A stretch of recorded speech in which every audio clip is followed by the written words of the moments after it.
everybody. You're on Elevated Living at elevateme.org. I'm JL, and this is Sunday's Deeper Elevation. Now, today we're going to talk about enjoying victory or expecting the battle.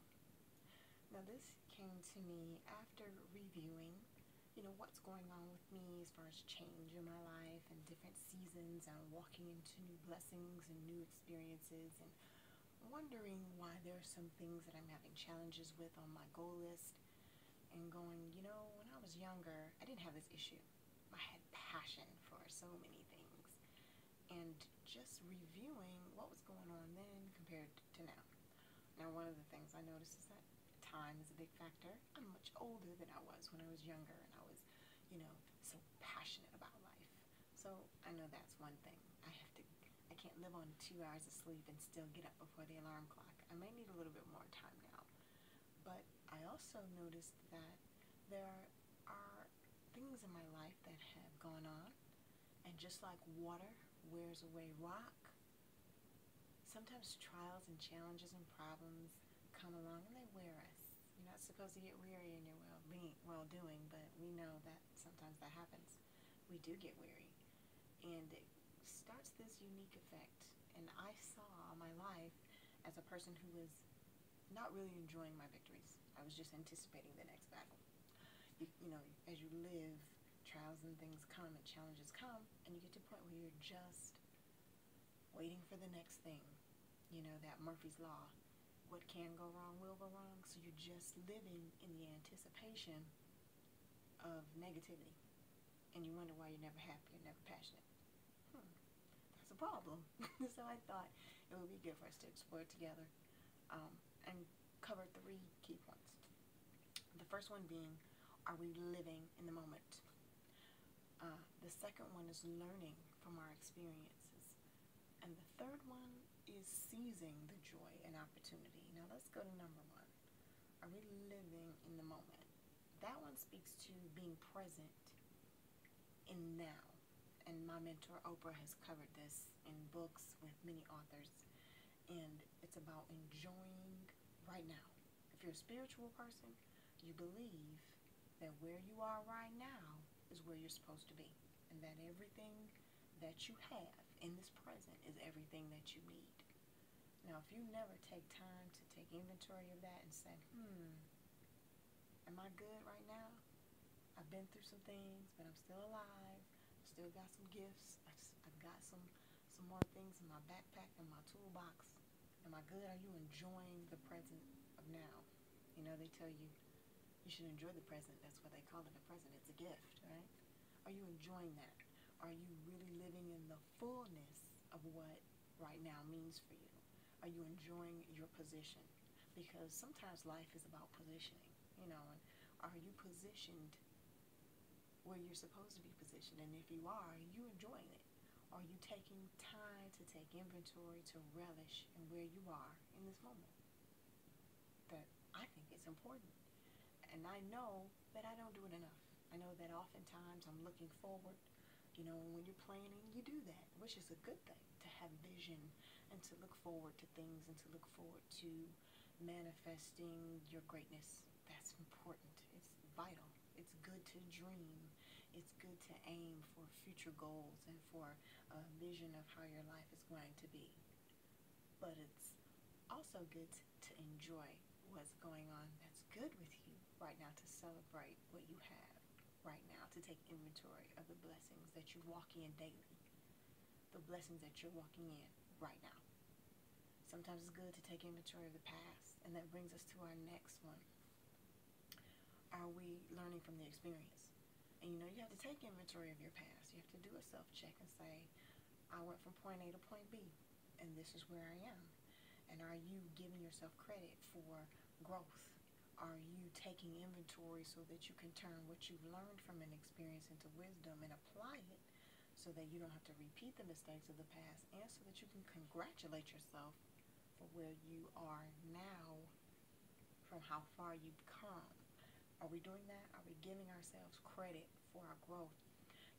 On the daily lift, we've been going through strategic planning, and one of the places we haven't gotten to is measuring our growth, measuring our progress. That is a part of passion. If you're not progressing, then you're not going to be passionate about what you're doing, because you're not going to be producing. You're not going to see, what you've accomplished. I think that's important in living in the victory and really enjoying the victory, is measuring your progress and saying, I used to be not so smart. Now I've gained all this knowledge and here I am. Congratulate me. You congratulate yourself. You say, I've learned some, I've grown some, I'm not as bad as I used to be. I've done some things differently in my life, and I'm walking in a new direction, and my vision is clear, my future is bright. But right now is good, because right now is where I am from where I've been. Are we really taking that opportunity? And that moves us into our next point. Are we really seizing the opportunities for joy and just the opportunity of the victory?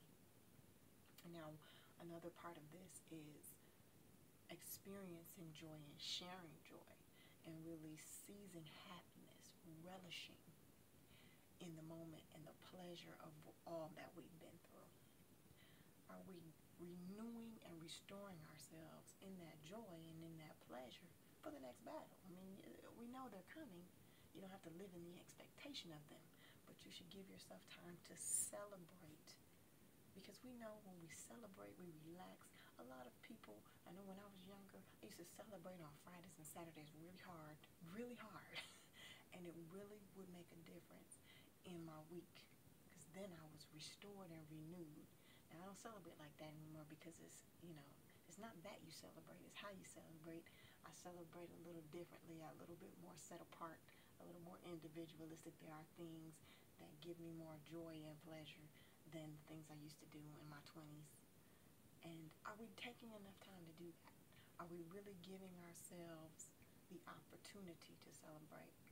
Another part of that is I used to not celebrate birthdays, forget people's birthday, forget anniversaries, and it was no big deal.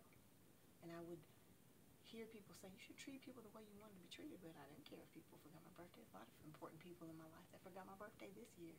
No biggie.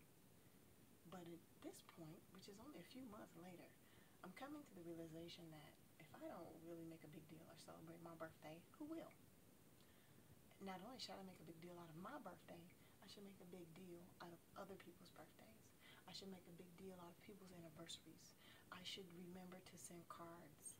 I should make a big deal out of Sweetest Day, even though it's a made-up Michigan holiday.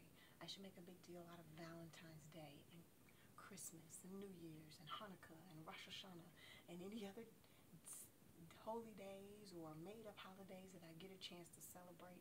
It is my belief that we seize happiness when we take time to celebrate. And if you're not happy, you have to decide whether or not you're going to seize it. Our forefathers were smart enough to put into the Constitution that we have the right to life, liberty, and the pursuit of happiness. They said the pursuit of happiness. You got to chase it, because if you don't chase it, you're not going to have it. And not only must you chase it, but you need to catch it. So how do you catch it? You have to seize it. When you catch something, you seize it, right?